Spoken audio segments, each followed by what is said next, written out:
Hey guys, it's Gaijin Hunter. Boy, does it feel good to say that. Today they just announced Monster Hunter Wilds, the next big Monster Hunter game coming in 2025. We're not going to hear about this until summer 2024. So this was just a reveal. They're just sort of showing us like a concept piece, like not even a full trailer. But it's more than enough to get me excited and lots of conversation and things that we can speculate on for the next, half a year. I think they did the right job of announcing or at least teasing it now. I think people had it on their mind, and the last thing they want with the release of Dragon's Dogma 2 in March is people wondering if they should hold on their wallet, what's going on with Monster Hunter, is it coming out soon, stuff like that. So I do think they did the right move here of at least revealing it and then telling us when we're going to hear more about it. That opens up the next half year for Dragon's Dogma 2, which is going to be amazing. Let's go ahead and watch the trailer. I'll tell you what I think I'm seeing, and then we'll do a breakdown scene to scene, sort of pausing it and talking about all the different elements. So they're really setting the scene here. It almost looks like a desert area, but as we find out later, it's not. It's actually just covered in all this sand and ash or whatever it is. And they're really showing off, I think, the environments and the weather here. We see a storm brewing in the background, and who comes rushing in but the hunter. Riding what looks almost like an inspired Great Macau. And you've got all these almost like baby Gosharogs chasing him. And all of a sudden we get this huge field of small monsters showing off just how many things they plan to show on the screen at once. Not only do we have all these monsters, environmental effects, this crazy cool looking sort of like gale of, I don't know what you want to call it, but sort of the storm that's come. Storm interacting with the environment, interacting with the monsters, interacting with the different objects around, lightning rods to keep you safe, so there's environmental sort of traversal stuff, and then just sort of like the key shot here, which is all the dust sort of gets blown off. We get this beautiful golden, almost ancestral steep-like area, and we get what looks like, Monster Hunter, and you think it's like World because it's the same sort of font for Monster Hunter, but then it's Wilds, and of course a logo with 6 wyvern heads, which denotes that this is the 6th major generational game in the series, and Rathalos flying by. It's a wonderful little concept piece. I wish they would have given us a little bit of information, but they're holding off until next summer, but they are at least teasing us and letting us know it is here.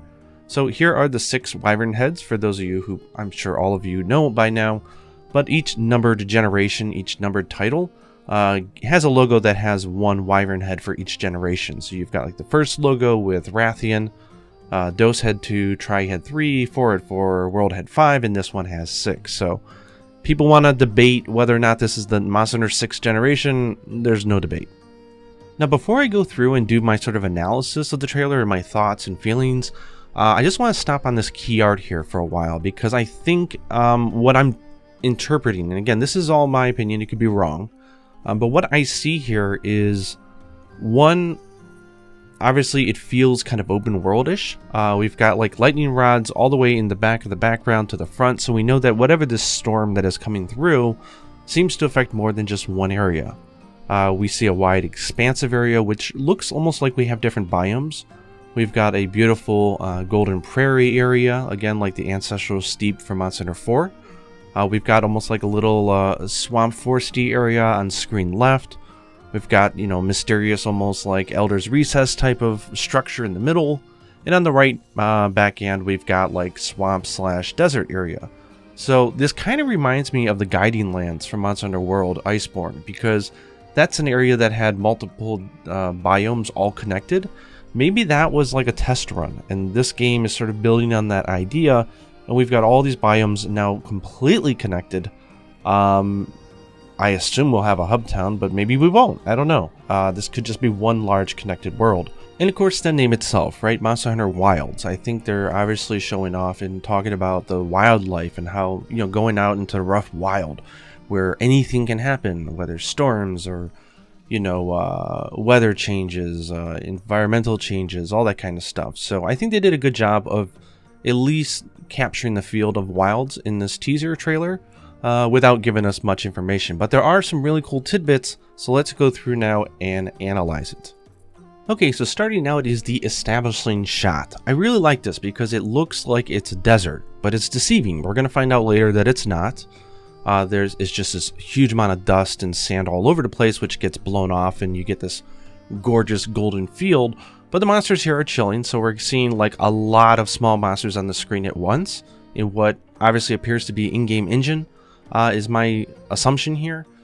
That's pretty cool because normally we don't see this many monsters on the screen at once.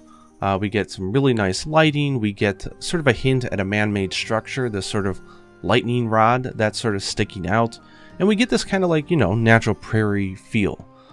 These look like these monsters look like repurposed models from like those small creatures they introduced in the Citadel area in Sunbreak. It looks like they took that idea and they put more of like a scaled armadillo texture on it. I really like it. And I will have to assume that that's a gender difference between the one that has the stags on its back, maybe that's the male, and then the smoother back, maybe that's the females, I don't know. And not only do we have all those small monsters, but look at these adorable birds, and there's so many of them perched upon the back of these small monsters. These things are cute, and I love the fact that we have so much things on screen at once. I know it sounds like kind of normal in 2023 or 2025 when this releases, but for a game that's trying to establish environment, this is really important. And just look at how adorable this bird looks as it's trying to eat the little flying bugs that are up above it. That's really cute. I feel like I should be able to do a David Attenborough voice or something, but let's look at this shot as well. This is also great. We've got 3 different monsters here, right? We've got the flying one in the background up in the sky, which is nice. We've got 2 different types of small monsters here, which obviously don't seem like they're like at odds with each other, so probably one of them is a herbivore, or both. But we've got like the more docile, almost like the goat thing on the left.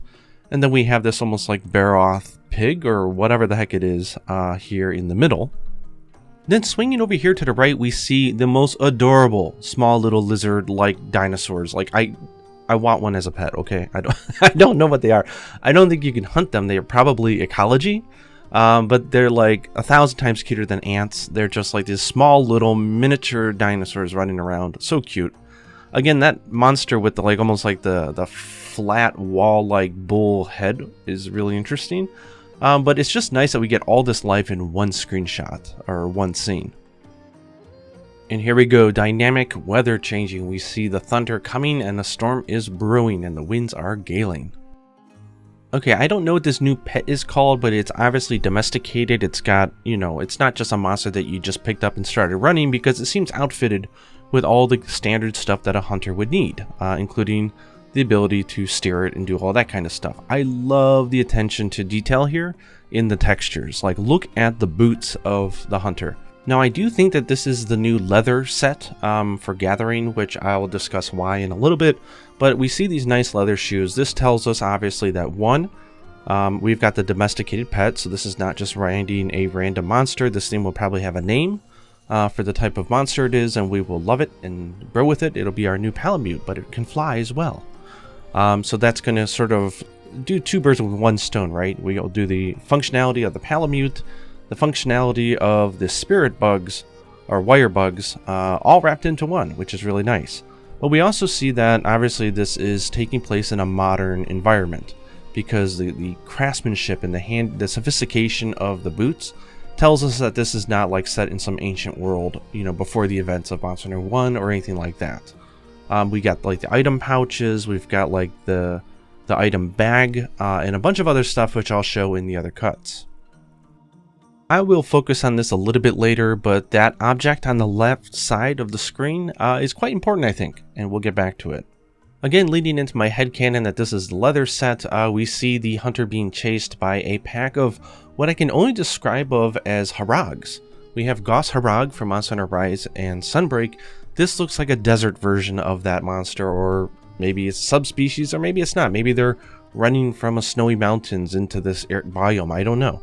But the model is almost identical, the way that it does like clawing attacks and its roars and everything on its hind legs later on in the scenes pretty much guarantees to me at this point that Gauss Harag or its subspecies is going to appear in this game, or at the very least, the small monster versions of them. Now this is still a preview, so obviously, you know, the frame rate's not going to be perfect or anything at this point, so you can, I think it's good because it shows off that this is not a cinematic. It looks like it's running in-engine. Look at all the amount of stuff on screen at once. We're going to see like there's the storm chasing them. We've got really high definition textures on the greatsword here.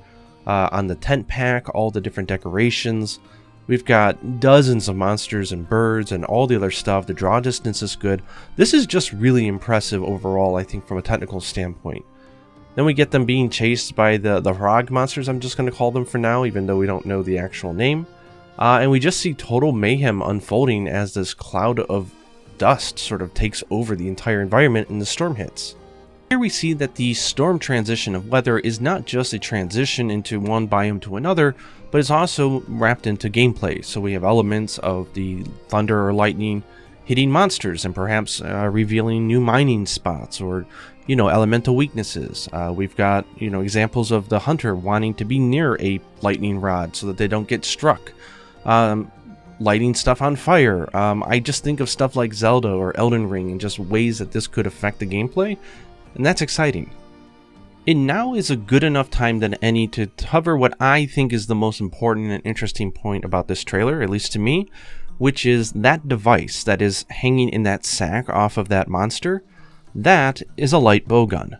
You can tell it's a light bowgun not only through its silhouette. If you look at Monster Hunter World, you can see that that's the classic screws and everything in the same place. Even the trigger with the little white wrapping around it, that's classic to Monster Hunter games. So why would the hunter be able to have both a great sword and a light bowgun on them at the same time? I'm curious if this means that we'll be able to take two weapons with us into the field, or maybe we can take any weapon, or maybe it's, you always have a bowgun and then you also have a melee weapon. I don't know, but it excites me thinking, I've always said if they did a more open world game, which I would love, that we would have to have the ability to carry and switch between more than one weapon at a time. Because the situations could change and you might want to swap to a different weapon.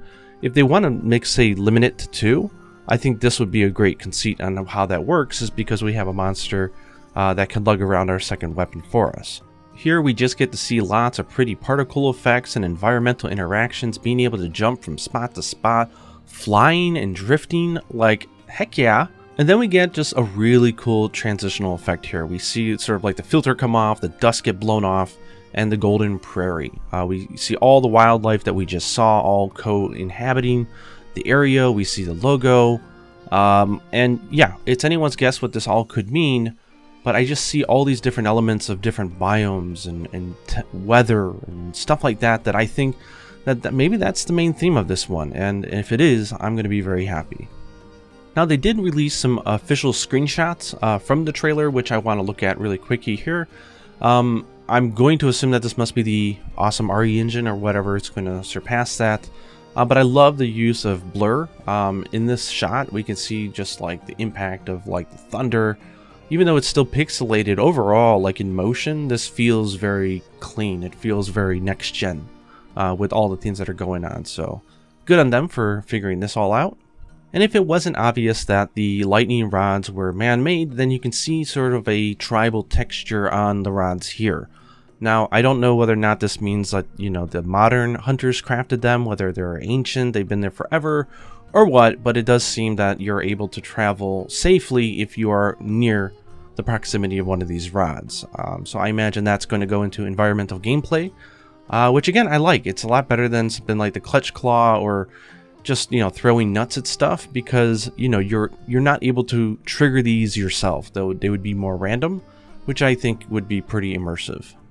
Here is a still that I took, which I find interesting because it looks like on the hunter's left arm is a miniature version of a slingshot, which is really interesting because that was in World obviously, but it does look a lot smaller, so maybe it's just limited functionality. Then we have around his waist something that looks like a scout fly cage. It's pretty much identical to design to what we've seen in the past, so it would make sense if this is a game about exploration that they would reuse that system Monster Hunter World and Iceborne, because it did a really good job of sort of guiding the player and making sure they didn't get lost, unless it was the ancient forest. Finally, looking at the cap that the hunter has on, we see sort of like the excavation kind of mining type of goggles. This makes me think that this is a gathering set, probably like the leather set, something that you would get very early in the game. The cape that it's on him, I don't know if that's like a mantle, like maybe it's, just aesthetic, or maybe it has some functionality, I don't know. But it's definitely interesting to see and to speculate. And really, I think that's just about all that I can analyze, at least on day one of this trailer. I'll be picking it apart over the next few days. I don't think I'm going to do a follow-up video though. But overall, I'm pumped. I thought this was a fantastic reveal. The timing was right. Again, I wish they would have said at least one thing more, but I think they're testing out their theory that the subtitle to the game is going to describe it in one word. So wild, so we got all this wild environment.